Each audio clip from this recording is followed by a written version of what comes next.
Welcome aboard USS Yorktown, Admiral. The flag pod is an interactive interface connecting your command stations.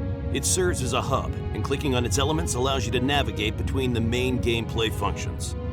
At the bottom, the radio log and air ops timeline are always available during gameplay.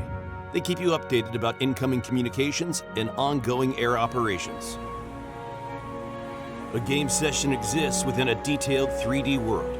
Each ship and aircraft in the air or landed present on the map is active at all times. What you are allowed to see in the 3D world is defined by your difficulty and realism settings. In this demonstration, we will allow the player to view enemy forces without restriction. This Shikaku-class carrier is your adversary today. We will not engage her, but we will have aircraft spar with hers in a few minutes from now. She is actually at a view range from our formation and will appear as an unidentified echo on the sensors of the task force when in radar range, extended for this demo. The tactical view can be accessed at any time by pressing the spacebar. It shows a simplified 3D depiction of the world and allows you to give tactical orders. It is easy to navigate and acts as a hybrid interface between the strategic map, not depicted today, and the 3D world proper. Now we're back to our own force. It is centered on its flagship, carrier USS Yorktown. This ship is part of a larger formation, Task Force 17, or TF-17. It's self-divided into smaller task groups and divisions. As the flag officer, you are basically a passenger aboard USS Yorktown. You manage all the ships, aircraft, and men placed under your command. The Fleet Management screen is the first mode of the fleet plot. It allows you to browse the specs of all your ships and tactical groups. It allows you to access the status and damage reports of each and every ship. The contents of this module are still a work in progress, but that's how it will feel like. These small windows will let you access all relevant data for each type of module, such as ammunition levels for your weapon mounts or damage levels. Tactical groups can be easily selected by clicking on the fleet board, on the links in the interface, or in the order of battle panel on the left. Tactical groups display different information. They will give you an overall picture of the ships and aircraft they contain. The orders you will give in this mode will apply to all the units present within the group. Your complete order of battle can be displayed in this panel and will include all other Allied units and bases, whether you control them or not. The formation editor allows you to reorganize the disposition of a given task force by customizing the station assigned to each ship. An easy-to-use interface allows you to quickly reposition single ships and divisions in the screen. Presets can be saved and reused to save some time. Using this tool, you will be able to recreate most of the historical cruise and combat formations used by the U.S. Navy in 1942. The complex but iconic anti-air ring formations will be fully customizable based on your personal threat assessment.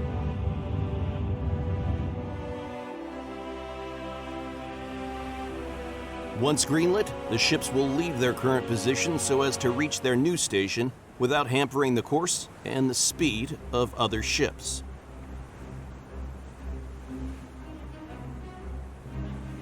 A task force is a very busy, complex environment, unfriendly to all sorts of stunts. Our AI will find the best path to its assigned destination and give way when necessary.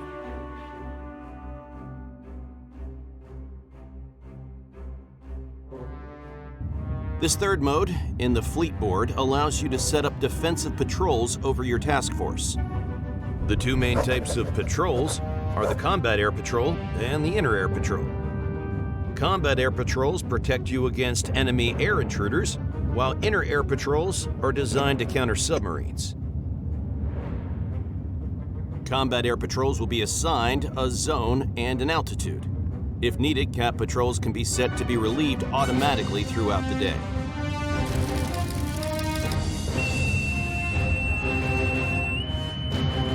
Attention, prepare the flight deck for our operations.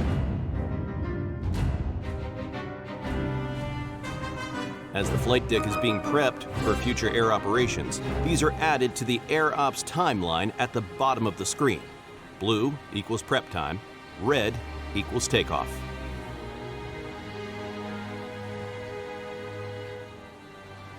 In the meantime, our destroyers are repositioning themselves. This one has found an opening between USS Yorktown and USS Lexington and crosses their trajectory without issue.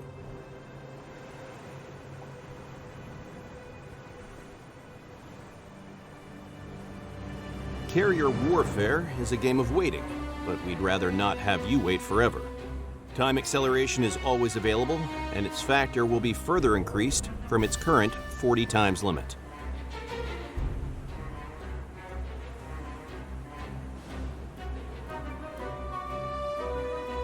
The time has come for our Wildcats to launch.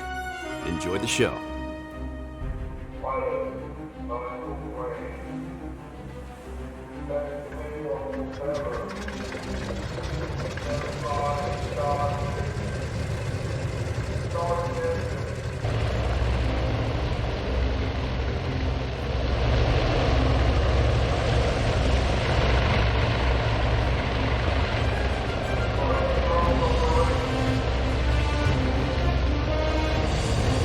Aircraft all have a flight model, even on the flight deck.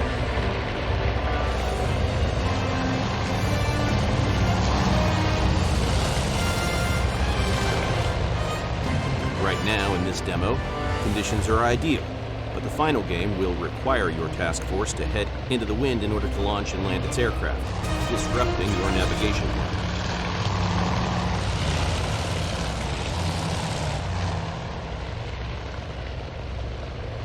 All the radio messages and announcement in this demonstration are placeholders, of course. Final quality will be improved.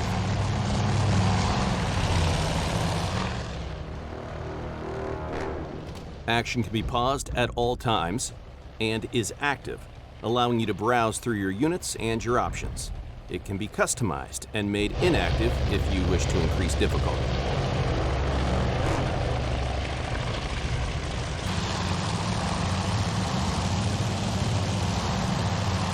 Red leader, section airborne. The tactical view also allows you to follow your air units in flight. These are organized into flights, although each and every plane is still visible on the map. The cap you launched is now climbing.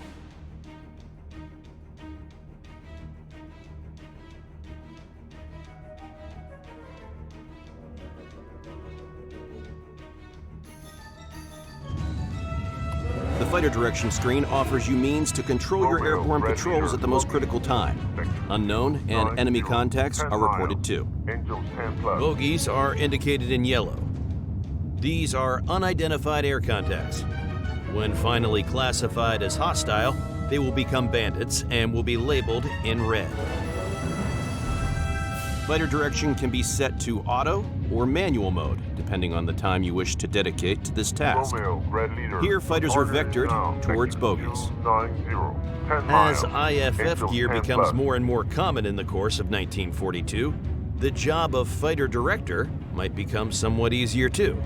But mistakes are still a thing, and you can never be too sure. A 2D view offers only so much info. If you are playing at a more forgiving level of realism, you can also switch to the tactical view for a better picture. Your fighters have visually identified the bogies. They are now hostile. Your pilots are engaging, and the task force is now preparing for air defense. Zero quarters, go ahead, manual battle station. Set by for air attack. The situation doesn't look too bright from here. Let's see how it actually feels like out there, from the point of view of the enemy Zeros.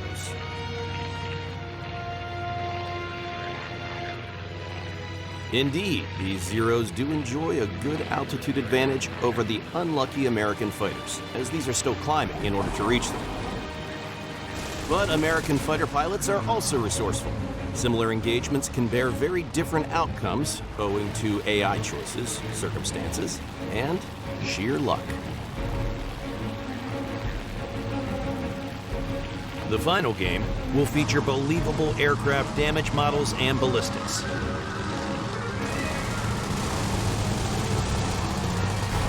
With more than 30 aircraft types modeled so as to faithfully recreate the air battles of 1942, prepare for some hectic dogfights in the skies over your task force.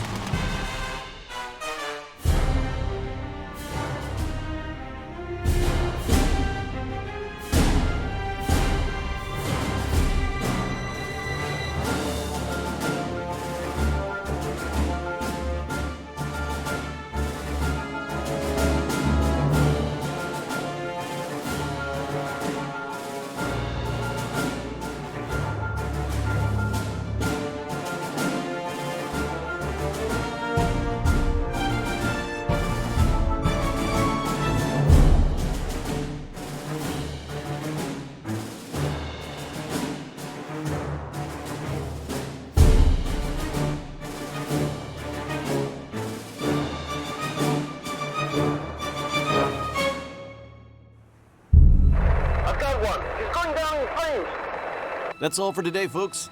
See you for the next feature. Number 2, check your six.